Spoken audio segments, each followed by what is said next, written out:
Assalamualaikum Nazreen, my name is Yusuf Shaq and today here with our colleague with Professor Muhammad Hanisa, who is English teacher, writer and researcher, and we have some question about today's education models in different universities and our Pakistani education system. So let me start. Assalamualaikum Hanisa, how are you? Walaikum salam, fine by the grace of God. So what's about your, how is your duties, how is education going in Pakistan nowadays, about which said? Well, if you ask me with regard to education, Yeah. with regard to the education of students, well, I must admit, I must admit that the level of education in our Pakistan, its state, is not enviable. There are different reasons. Well, I will just point out just one thing, a very, very interesting thing. Well, it's not a joke, it's a reality. When about in 2013 or 2014, something like this, when I was teaching at Lahore Garrison University, there was a teacher, English teacher. He told me that he went to deliver a lecture to the students of MPhil English. The teacher delivered the lecture in English, and at the end of the lecture, the teacher asked the students, okay, can you give me your comment on my first teaching day today? What's your comment about my teaching? The students, the whole class said with one voice, sir, we will tell the administration that you are a good teacher, but there is one condition. Today you taught us your subject in English. Next time you will teach your subject to us in Urdu. It was the class of MPhil English. MPhil English. MPhil English. The teacher taught English at a private university about 7 years ago. And it was not the class of, you might say that if the students are studying library science, or the students are studying history, international relations, we can say, okay, the English is not good, that's why they want the teacher to deliver the lecture in Urdu. We can understand this. But if the teacher is teaching English to the students of MPhil English, the students of MPhil English, the students of linguistics, and the students say, sir, we will give you 100% marks, we will grade you as the best teacher, but the condition is when you come to teach us in the class next time, you must deliver your lecture in Urdu, not in English. So this That's is strange. That's strange. That's strange. This is the level of our education in Pakistan. So that's obvious. So to start our program with some few questions, I have research about that. Sir, how do our students write thesis and research papers? Well, a very, very interesting question. How our students, our scholars write thesis and research papers. Very, very interesting question. Well, I will not give you the answer to this question just theoretically. Yes. I will answer this question from my own experience. Sure, sir, sure. Very short. Well, about 2 years ago, I was teaching at a private college. Well, it was Punjab College, somewhere in Gujarat. Oh, Gujarat. Gujarat. Okay. One of its teachers came to me and said to me that he was writing his MPhil thesis, and he sought my help. He want your help. Yes, and well, what type of help he wanted from me? Well, he said that he has got different research papers. He has downloaded them. Now he will just change synonyms. And then so that plagiarism is not detected. Okay. And in this way he wrote his thesis. So this experience, well, when I saw this type of writing of thesis, I asked another teacher who had done his MPhil. I asked him, I said to him, so and so teacher asked me, sought my help for writing down the thesis, and he just wanted to change synonyms. Because that teacher, when I talked to another teacher, I thought he was a good teacher, a competent teacher, an excellent rather teacher. He had good rapport among students. I asked him, sir, what do you say about it? The same teacher, the other teacher also said to me, he also writes the thesis in the same way. Just he copies research papers from the internet, he downloads materials and just changes synonyms. Not even the rewriting of sentences, just it is the change of synonyms. Some words they put here and there, and they put and whole thesis go there as a. Yes, he just changed just synonyms. For example, if there is word alter, the word alter can be changed with the word change. And if there is a word, for example, pretty, it can be beautiful. Changed with beautiful. And if there is a word is mind-boggling, it can be changed with confusing, something like this. He said that he just changes the words, and in this way he writes the thesis. So I have seen a lot of people who, while doing their MPhil or writing down research papers, they just take material from the internet, good material which they think, and thus they just change the words and replace words with other words, so that there isn't any plagiarism. So this type of research, I don't say that this is the case everywhere. Whenever you show me any research paper, the same case is there as well. Mostly, you can. But a lot of people are there. Okay, sir. Regarding to this topic, I have another question in my mind. Why do they commit plagiarism?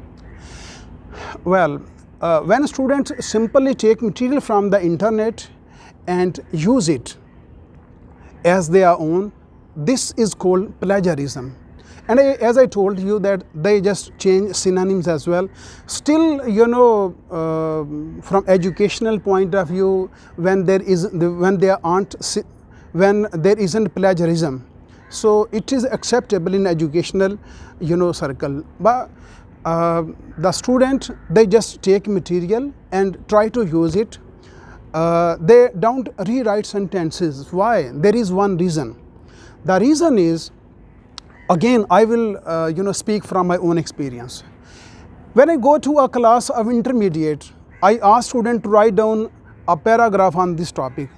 And when I ask them, did you ever write a single story? Did you ever write a single article in your whole life from your own memory? Did you ever write down a paragraph? Did you ever write down a paragraph, for example, on the topic, my Pakistan? Not by cramming, not after memorizing a paragraph from a certain guidebook and then rewriting it. No, from your own mind. Did you ever write a paragraph on Pakistan, on benefits of morning walk? If I can remember correctly, about 99% students say they never ever practiced writing. And the same is true about university as well. The students of intermediate who never write even a single paragraph in their life, students of university who never write, when they gain admission to a college, when they gain admission to a university, if they are doing MPhil in political science, history, geography, English literature or linguistics, because they are not used to writing, they don't get into the habit of writing. So what is the consequence? They have never been taught how to write. And even in the class of MPhil as well, they are not taught how to write good English, correct English. And they are never, made to write English. That's why, because they never learn how to write English. They are never taught how to express themselves in English. So they just, commit plagiarism. And another point related to it is, the students think that when they will write down a paragraph for for exam paper or for as an exam, what we can say, part of their semester or term, they write some papers just for university. The students think when they will write incorrect English. That's why they just get material from the internet and change synonyms. they are sure that when they will write their own sentence, when they will rewrite it, rephrase it, reword it, they will commit mistakes. That's why they don't write. So, sir, how student can avoid plagiarism? Interesting question. The students, of course, the students can avoid plagiarism, but to make students avoid plagiarism and write something from their own mind, I believe the teacher will also have to work hard. Work hard. Well, the teacher will have to give confidence to students that they should write something from their own mind. The teacher should tell students, okay, whatever you write from your own mind will be acceptable to me. Even if you make a dozen mistakes, it will be acceptable to me. If you make dozens of mistakes, I won't object to your mistakes, provided that there is, some measure of hard work visible in your work, and you also, work hard. So I believe the teacher will have to come up with some sort of activities. For example, I give you a few suggestions. By the way, I have never read these suggestions anywhere, but they might be existent somewhere. Well, the teacher might ask students, okay, you need to create your own WhatsApp group of the whole class, which I think every class has. Yes, even at nursery level as well, because of COVID-19. So the teacher should instruct students that they are supposed to write their messages in WhatsApp group in English. They should also send their audio messages in the WhatsApp group in English. And the teacher should ask the students that they are supposed to write down, on Facebook as well. And on a daily basis, they should write 100, 200, 300 words, and whatever comes to their mind, without bothering that they might be making mistakes, they should write. Hanisa, one last question regarding this. One thing I understand, because I have also done a master's in business administration. The other thing is, I think, is that the job opportunities. If anyone get a high percentage of grade A plus or A or B plus, they think that they can take a good job on anywhere in the field. In particularly, I told about MBA. Especially MBA, you go where and they look at your profile, they send you what your thesis and what your result. That is also is an effect on thesis research plagiarism. Yes, I think so. Our students go after grades, not ability. Yeah, my question is same. Okay, our students run after grades, not ability. So very frankly speaking, if you have very good grade, and if your grade is a top grade, okay, in the interview, your grade will bring you to the interview table. Okay. And until you have uttered first word, your this grade which is on your paper, it may be A plus or A or whatever it is. Yes. So on the basis of your grade, you will be a brilliant person, you will be a bright person, you will be considered an intelligent person, a man or a woman of letter, you will be considered. But honestly speaking, in the interview, they are going to judge your ability. Okay. Your grade will not, they will ask you questions related to your field. Okay. If you have got a good grade, but you don't have the ability, you don't have knowledge, in-depth knowledge, and you don't, if you haven't created, if you haven't done creative writing, if you haven't given presentations, well prepared presentations in the class, and if you haven't gone through discussions with your fellows and friends, so the result will be until your interview you will impress the university teachers. Yes, with your own grade, but when you speak, sometimes you might be exposed that you are not that competent. Your competence is confined to the paper which show your which shows your grade. But okay, even if you shine in the interview and even if you clinch a good job, if you get a good job and okay, you start working there, they ask you to do networking and you fail to do. Yeah. They ask you to, you know, do some sort of practical work. If one fails to do that job, that activity, okay, and then I think you can't tell your boss that you have got a good grade in the exam. Your boss will say, okay, I love your grade, but I want you to do this activity. If you are They unable want to result. do, They want result. they want result in private sector. Yes.